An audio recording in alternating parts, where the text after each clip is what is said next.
every day of our lives. We need guidance. And we need guidance not because we're not knowledgeable people. Even the most knowledgeable people in the world need guidance.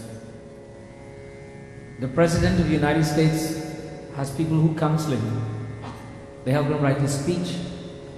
They tell him how to walk. They tell him how to look, how to smile, how to talk. He's a very intelligent man.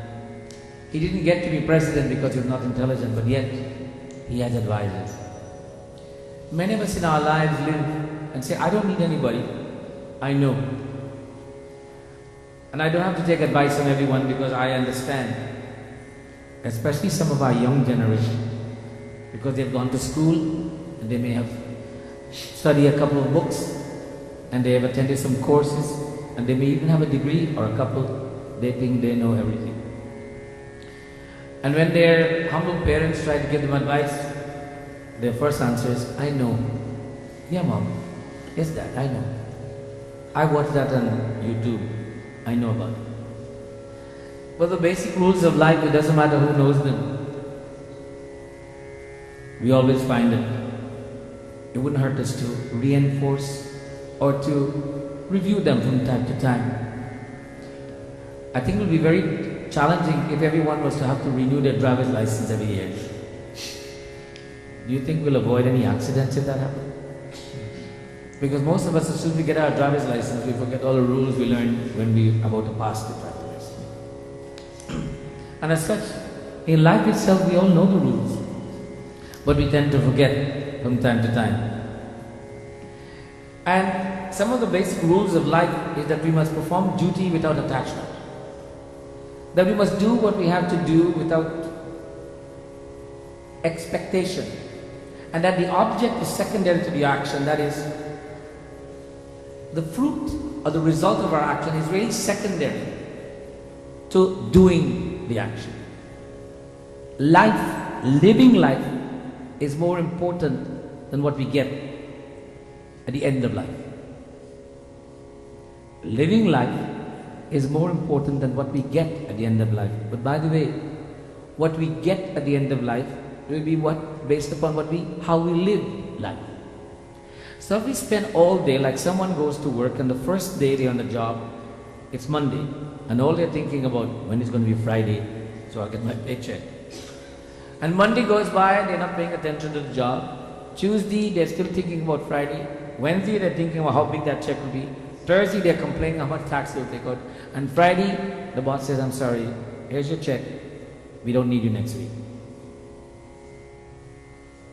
Because you see, they were so focused on the check, they forgot to do the job. Many of us are focused on the paycheck of life, failing to work. Or when we work, the paycheck is literally guaranteed. But if we are only thinking of the paycheck, then there is someone observing and saying, you're only thinking about the paycheck, you're not good for this company. We all have our life to live. And when we make the object secondary to the action, we will find that we can perform the action better. We become in tune, we become engaged, we become very productive. And the action is independent of others' action. So, the same scenario of the man joining the job, and he goes in the first day and he's seeing that the other people in the factory are not doing such a great job. So he says, but he knows he can do a better job. And he says, no, why should I? They're not doing it. They're all being lazy, I should be lazy too. And the boss hired him because he saw in him some level of enthusiasm that he was hoping that he will be able to motivate the others. But he joined and became just like the others. What do you think will happen on Friday?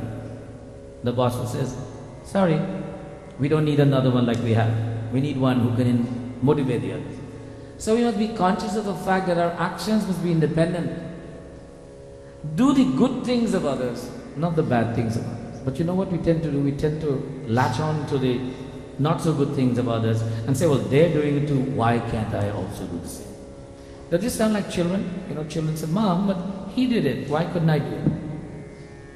That's okay when children are doing this. But when grown-ups are doing this, oh, That's when you tell grown-ups they're being childish, and very few grown-ups like to be told they're being childish.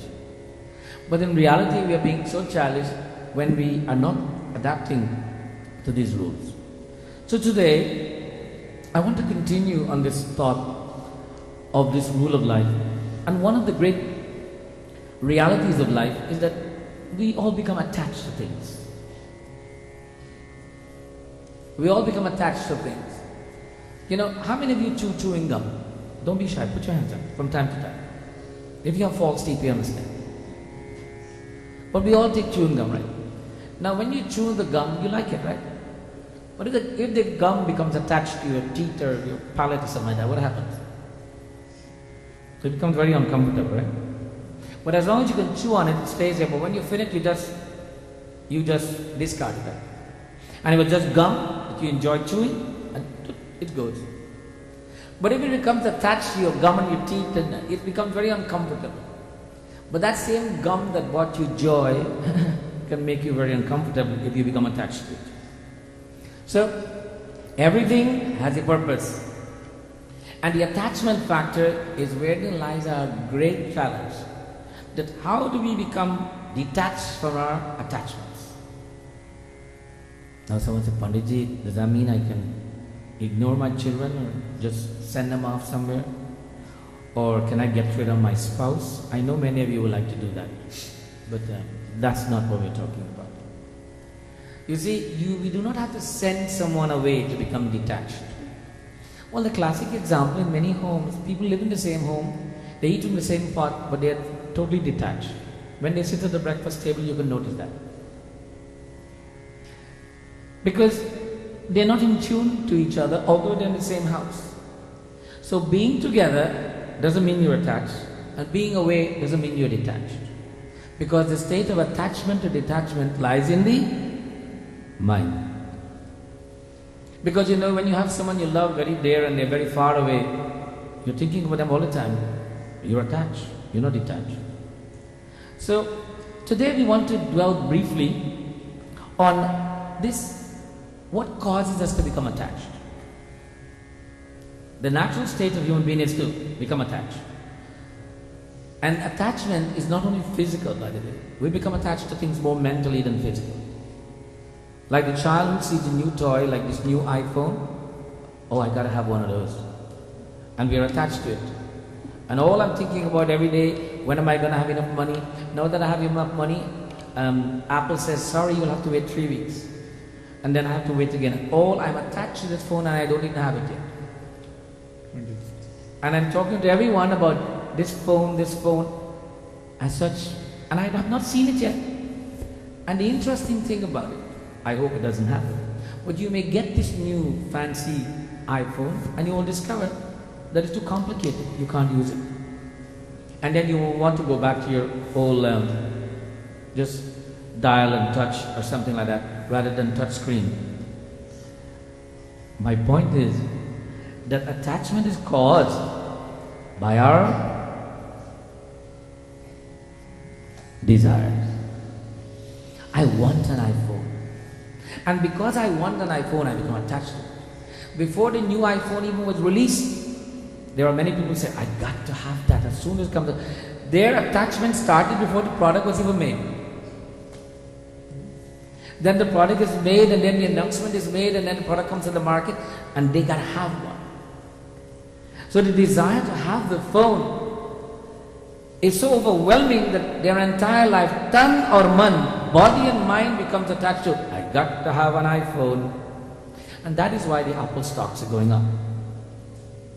Because Apple has catered to our desires. And he says, they'll want one. Let's make another one for them. And let's put a little more few perks inside. They'll go for it anyway. Although there's a little BlackBerry phone in the corner that's doing very good.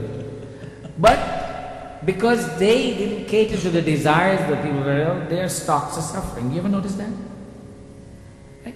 By the way, Apple nor BlackBerry is paying me for this. Okay? My point here is that we all are victims of desires, and our desires makes us become attached. Now, other than our desires, there are these wants, you know.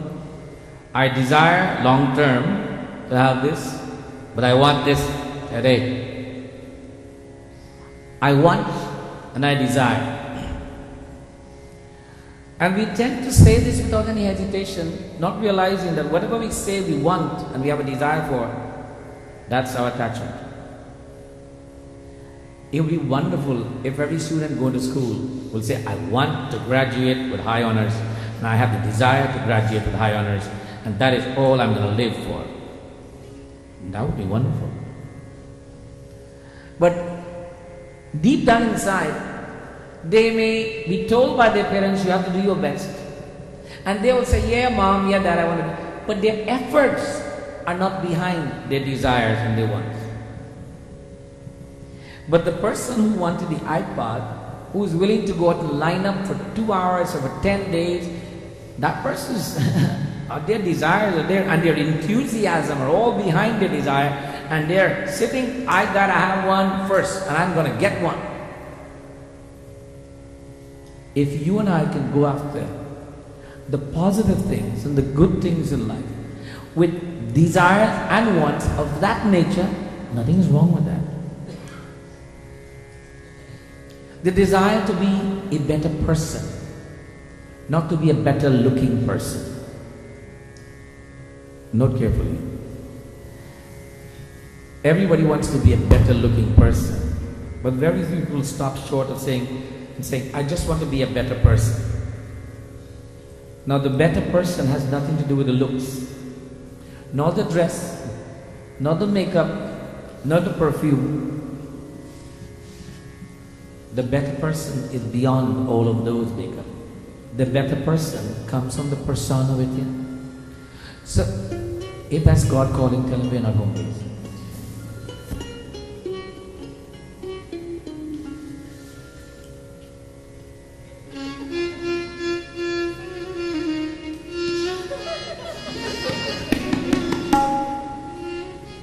Was it God? Ramesh? You're taking a message, of course.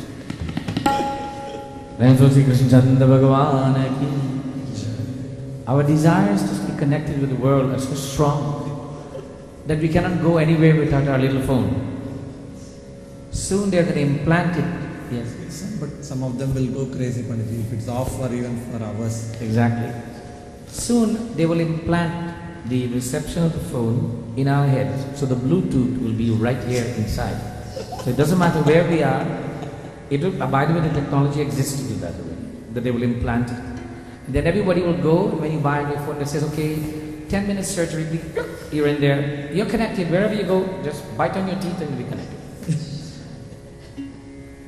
As such, here is a classic example of desire and want. And we are all victims to this.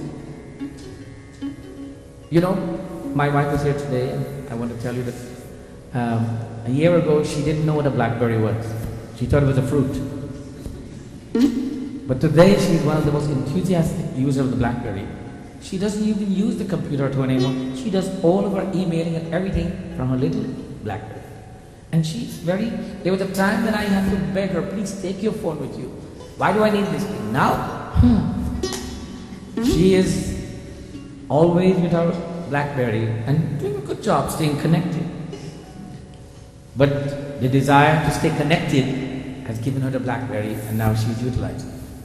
But in that case, I would say that her desire is to connect, because it's important for her to stay connected.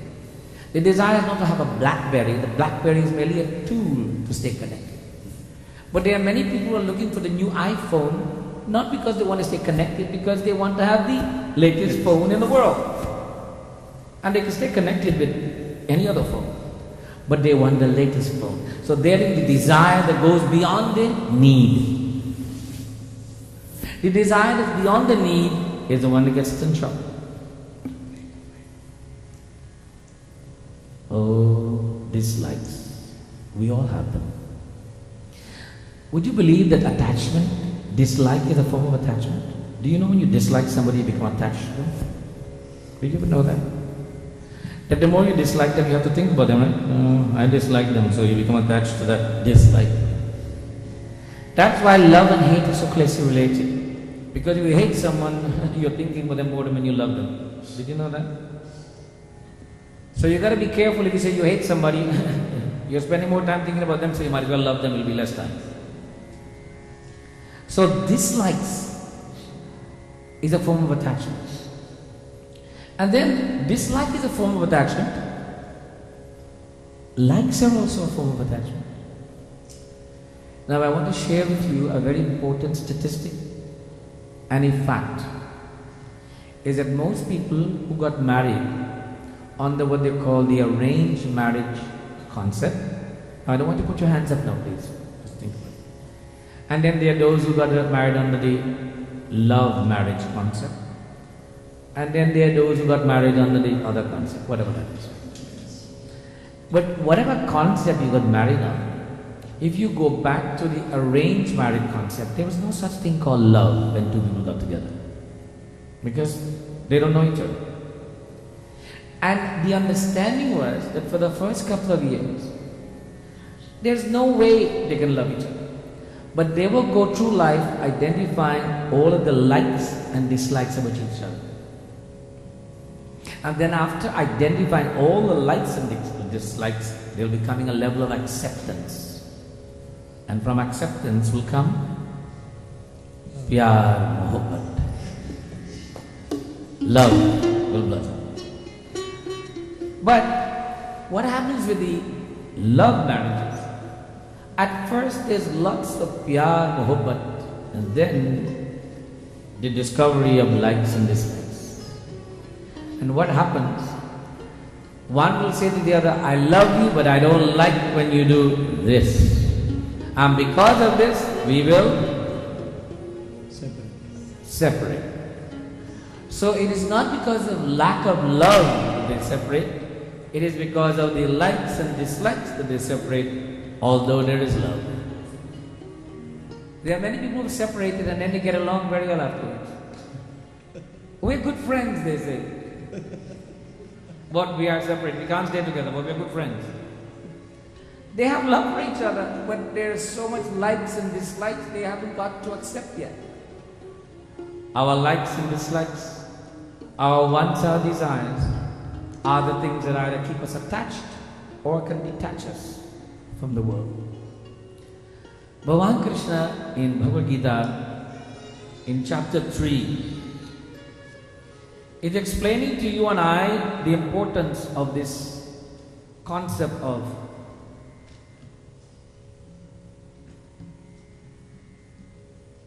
the I and mine concept. That it is I and it's yours. That's attachment. That we say this is mine, this is yours, that's attachment. And then in saying this is mine or you, I want, I must have, these are desires, and that creates attachment. And it says that we must learn to develop the concept of life whereby we become tyagi. Tyagi, if you say the word Gita, everybody say Gita. Gita. Gita, Gita, Gita, Gita, Gita, Gita, Gita, Tyagi, Tyagi, Tyagi, Gita, Gita, Tyagi. Tyagi is the reversal of Gita. Gita, the song of God, Tyagi is detachment. The essence of the entire Bhagavad Gita is about being Tyagi, to detach. So Bhagavan Krishna tells Arjuna, Sri Krishnaya Vasudevaya Govindaya Namo Namah. Sri Krishnaya Vasudevaya Govindaya Namo Namah. Mai Sarvani Karmani Sanyasyatma Chiteta Nirashini Mano Bhutva Yudvyakvam Vigata Jaswara. Sri Krishnaya Vasudevaya Govindaya Namo Namah. Surrendering all actions to me with your thoughts and word, surrender all actions to me. Let me be the one who takes ownership of action. Let me realize, the Lord is saying, let me be the one who takes ownership of action.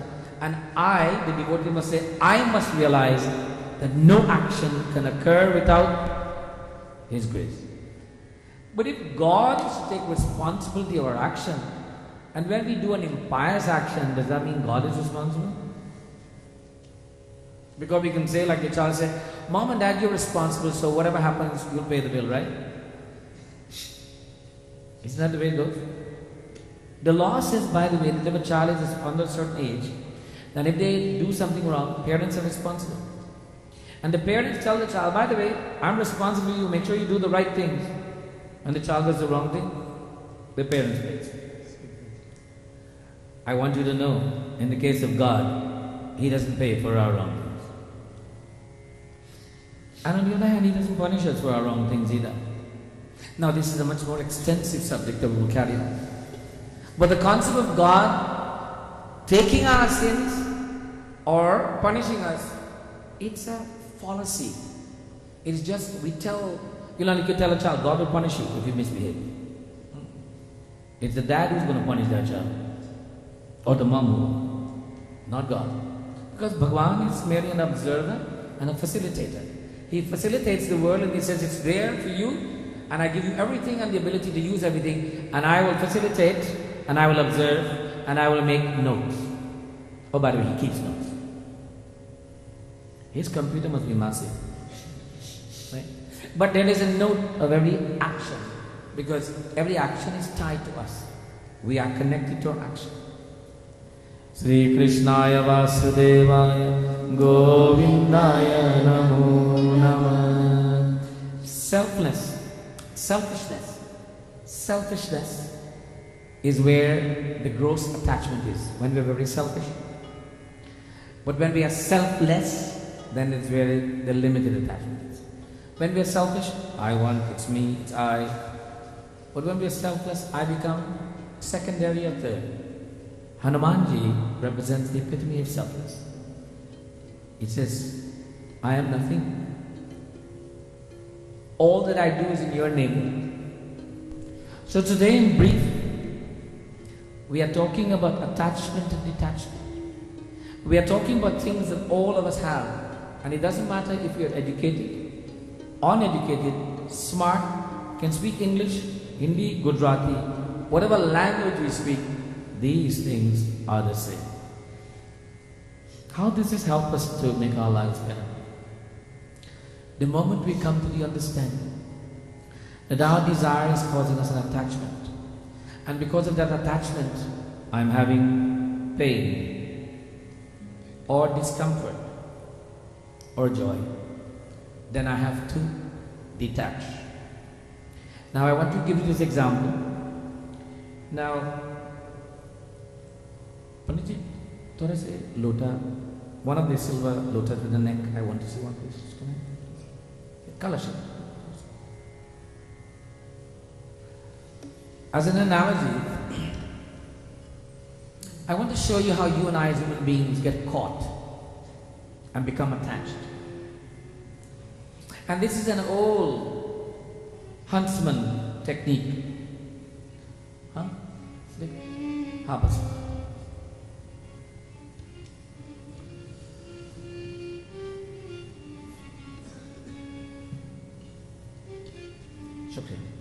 Now this container has a belly and a neck and a mouth. Now there was a time when forest dwellers wanted to catch monkeys. And what they would do, they would fill a container like this with a very more narrow neck than this one. They'll fill nuts, chana, inside. And they'll put it way to the bottom here. The chana will be there. And they'll place it on a pedestal and tie the container down to the pedestal. The monkeys will come and they will make their hands small as possible to put it inside to grab hold of the chana. When they grab hold of the chana and they pull their hands and they try to get out, what happens? Stuck. They're stuck. And then the huntsman will come and catch them. They wouldn't let go of the chana, because if they let go, they could get out. Many of us do not let go. of what we have desired. And as such we are caught. And we are stuck for life. All we have to do is let go. And there is freedom. But because of holding on, we become captive even more. The monkey is now caught by the huntsman and put in a cage. And says, you wouldn't let go here, stay in a cage. Because you've caused your own cage. You've created your own cage. But let go. Now no. When my hand, the fist is there, the container holds on to me. I'm not holding on to it anymore. It's holding on to me. But because I'm holding on to what's in the container. Let go. I am free. We have to realize, what is it that we want? The monkey was going after the channel. Are we monkeys? Are we going after the channel of life and getting caught and not knowing when to let go? Let go, and freedom shall come. Sri Krishnaya Vasudevaya Govindaya Namo Namah. I wouldn't suggest you try this at home. You may get caught. And as such, we must understand that whatever we get caught in, it is because we have grabbed hold of something. Whether it's an idea, a thought, a feeling, a state of anger, animosity, greed, false pride, covetousness, all of these are the fruits that we grab hold of and we get caught. Open up our fist, open up our heart, open up our minds, and we shall be able to become free. Sri Krishnaya Vasudevaya Govindaya Namo Namah. Bolo Sri Krishnaya Vasudevaya Govindaya Namo Namah. Nahi tera, nahi mera, mandir hai Bhagwan ka. पानी उसका भूमि उसी की सब कुछ उसी महान का नाई तेरा नाई मेरा नाई तेरा.